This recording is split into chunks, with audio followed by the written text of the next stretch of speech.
Hello and welcome back to the Okanagan Reader. I'm your host, Jim Bowering.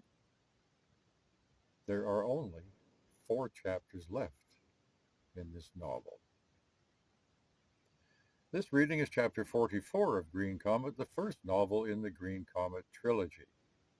In chapter 44, Fran has had to go down to the center to go into deep hibernation for an indeterminate time.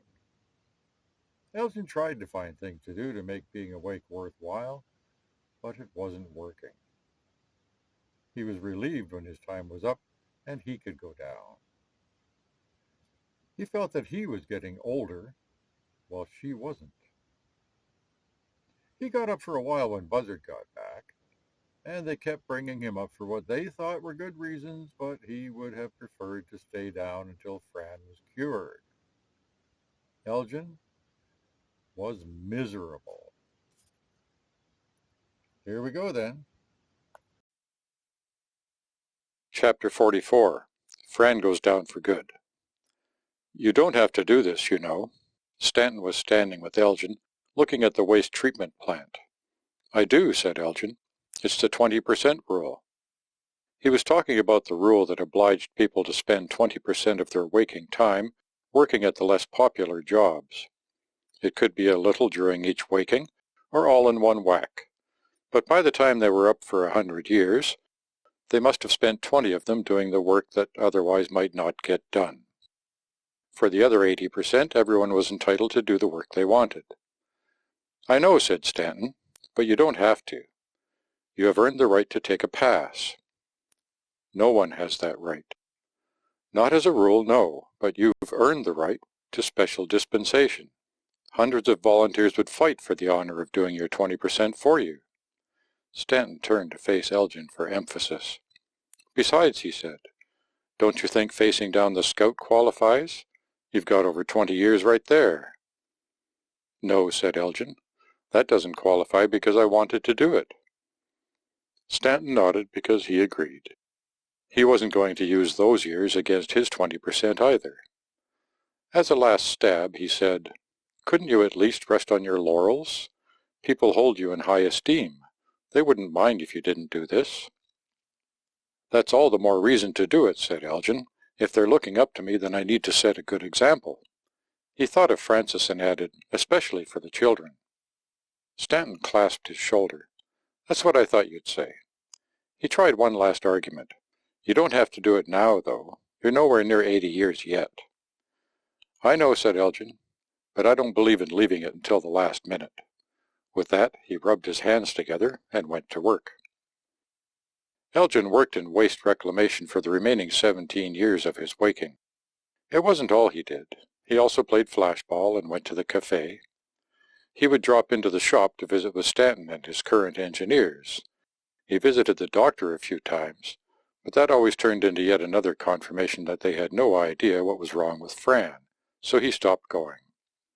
He would have gone to the planning room, but Nigel wasn't there. He had got off the cycle the rest of them were on, so while the three of them had large overlaps in their wakings, Nigel's was only a couple of years, and they didn't see much of him. It came down mostly to work and flashball for Elgin, and even flashball was incomplete with the absence of Buzzard. Elgin still played well enough. He was still one of Captain Rita's most reliable players, but it was all technique and efficiency. Rita didn't see any of the flair and exuberance that he used to show. She missed the sheer pleasure he radiated with the love of the game.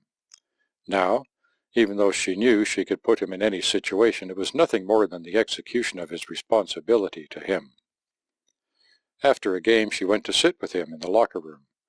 He'd been smiling and joking with the other players, but she could see that it was all on the surface. Looking past that, Rita could see that he was dull and flat and gray. This wasn't the Elgin she knew, bright, energized, a magnet for the eyes. Even his aura was gray. It was obvious to her that half of him was missing. It wasn't as if he was living, so much as merely attending, existing in a shadow of his real life. Rita wanted to wrap him up in her arms and hold his dear head to her breast. She didn't, though. She patted him on the arm and said, "Good game." He said, Yes, I thought we played well. How are you doing? She said. How are you holding up? I'm fine, Rita, he said. Thanks for asking. His smile was genuine, but its dullness only made her feel worse. You know you can come to me any time, don't you? She said. If there's anything you need, anything at all. He knew she was looking out for him.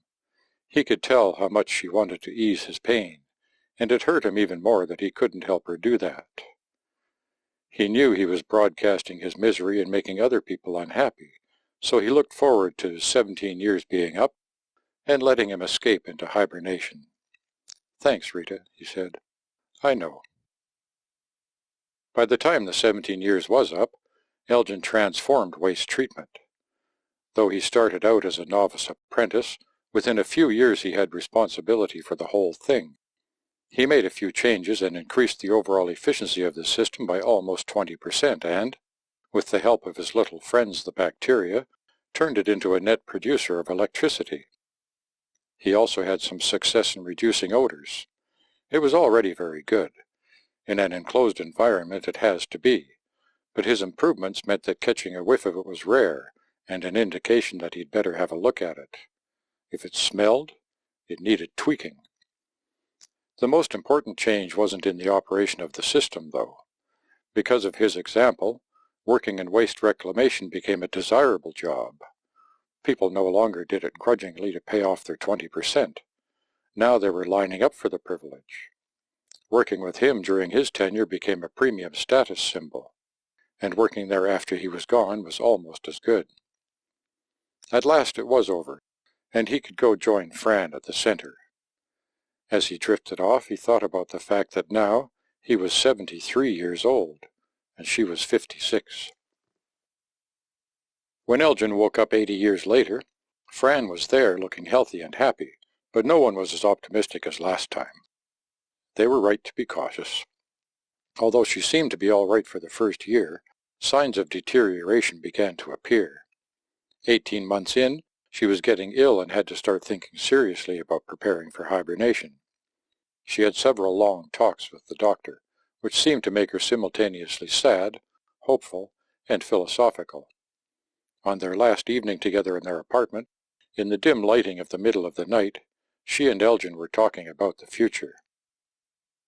We're like microbes, she said, like bacteria. As long as we grow and divide, the visitor will never be able to kill us. That's how it sees us, isn't it? Like an infection. Yes, and so it should. Fran's mouth was a firm line as she nodded. It might feel safe now, but it doesn't know what it has unleashed on the galaxy. It's a race now. Who can spread faster, us or the visitor?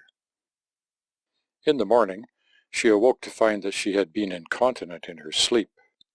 It only confirmed that she had to go down as soon as possible, but it also hurt her deeply. Weren't things bad enough without this indignity? Wasn't it enough that she would be separated from Elgin again, without disgusting him too? Her crying woke him, and he immediately took her in his arms to comfort her. When she apologized, he told her, "It's you, Ranny. It's all you.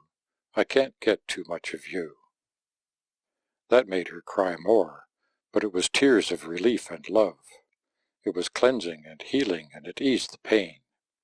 He took her face in his hands and kissed away the tears. He could feel the bones beneath her skin. Her neck was so thin. He carried her to the bathroom where she could have a shower, and he cleaned up the bed. He knew what this meant. Yet again he would rationalize losing her with the knowledge that she would at least be alive. After her shower she said, "I wasn't crying only about making a mess." "I know," he said. "I have to go down today." He nodded, his face sagging as if there were gravity. "I've made arrangements with the doctor to make it indefinite." His eyes were so wounded that it broke her heart. "It's getting worse every time." "I know," he said. "I don't want to be brought up unless there's a cure." It was out there now. The stark reality was between them. She waited for him to speak. He dragged his voice up out of his stiff throat, weak and shaking. "You say it," he mumbled, and I know it's right." Then he reached out and drew her precious body into his arms. He stayed up for another 4 years, but he couldn't think of any reason why. Eventually the futility of it overcame his sense of duty to the comet, and he took himself to the center. He left instructions that they could wake him if they were bringing her up, but not otherwise. He was 78, to her 57. They didn't exactly follow his instructions. When the rescue team found Buzzard and brought him home, his friends woke Elgin a week before they got back. Stanton was his minder. "Fran is still at the center," he said repeatedly as Elgin came up through the levels. He didn't want any false hopes. When Elgin showed signs of focused awareness, Stanton told him, "We brought you up because we found Buzzard. He'll be here in a few days." "Buzzard?" "Yes, they found him right where you said." "Is he all right?" "As far as they can tell," said Stanton cautiously. "The equipment is functioning properly and the readouts look good." He chuckled. "The doctor is on pins and needles. I had to talk him out of flying out to meet them." The doctor's name reminded Elgin. "Fran? Is there any news?" Stanton shook his head. "There's still no cure. They don't even know what's wrong yet." Elgin nodded morosely, but soon brightened. "Buzzard, eh? It's going to be great to see him. He must have a tale to tell." He did, especially to Elgin. But first he needed to be brought home and reawakened. Elgin wanted to be there, but he was outranked by Stanton, who would be his minder. "I was just practicing on you," he told Elgin. But they were both preempted by the doctor, who took the returnees to the center and ran an exhaustive series of tests on them, and on the equipment that had sustained them unattended for so long. Everyone was impatient to see them, but they all understood that an excess of caution was wisest. As it turned out, they had nothing to worry about. The 5 were in fine shape, just as if they'd had a normal hibernation at home instead of in a tiny vessel alone in the void. Elgin was glad they woke him, even though each hour he was up, and she wasn't, made him feel as if he was growing away from her. When they finally had time to get together, they convened in Fran and Elgin's apartment. Even though it was empty most of the time, and then only ever occupied by Elgin for short periods, it was still thought of as theirs, not just his. The 4 of them, Elgin, Stanton, Buzzard, and the doctor, were together alone at last. All the celebrations and the recognition were fine, but they were looking forward to sharing a pot of iceberry tea. Here they would be talking to people who knew what they meant. The most surprising thing was Buzzard's speech pattern. He was speaking more slowly and in longer sentences. He still occasionally said things 2 or more times, but it was no longer the rule. "I knew you would get it," he told Elgin. "It took me long enough," said Elgin, still annoyed at his thickness. "I should have got it right away." "You had other things on your mind." Buzzard knew all about the heartbreaking saga of Francis. "The important thing is, you got it, as I knew you would." To him the delay was trivial, especially compared to the loss of Francis. He would be having some long talks with the doctor, trying to understand the situation, but now was the time for telling stories. "The water ice rockets got us up to 3 Gs, said Buzzard, "with nitrogen steam." It was obvious he'd been looking forward to telling this, particularly to Elgin. "Then we used a laser sail, a light sail, but only while the comet blocked the Scout. It couldn't see us." Their minds were all out there with Buzzard and his crew. Then it was just maneuvering rockets. That was just the beginning. The stories went on far into the night. "What I want to know," said Stanton, "is how you got the Scout to keep destroying the comet. It went on far longer than necessary." "Radio transmitters," said Buzzard.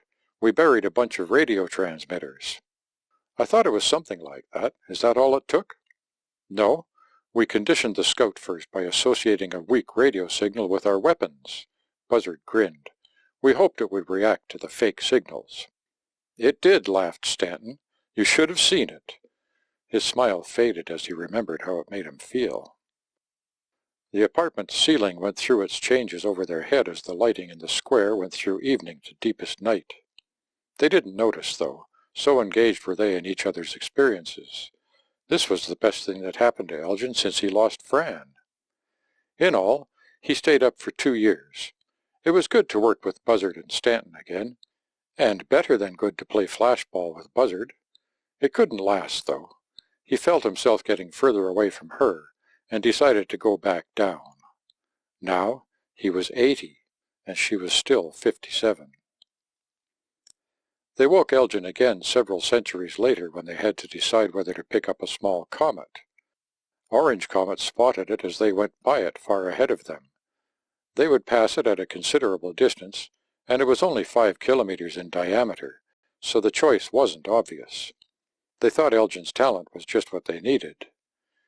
Elgin swallowed his resentment and looked at their numbers, and the answer was plain as could be to him. He told them to send out a crew to divert the comet onto their course and pick it up. They needed the resources, and the benefits here would far outweigh the costs. Then he went directly back to the center, leaving them with the distinct impression that he didn't consider this sufficient reason to disturb him, and that he would appreciate more discretion in the future. He was still 80 to her 57. They woke him again another several centuries later to honor the returning comet catchers. They had no good reason for doing so, other than their feeling that he would want to be there. He didn't, but he put on a good face for the sake of the returning heroes, then went straight back to the hibernarium. This time they would leave him alone for 1,500 years. Now he was almost 81, and she was still 57.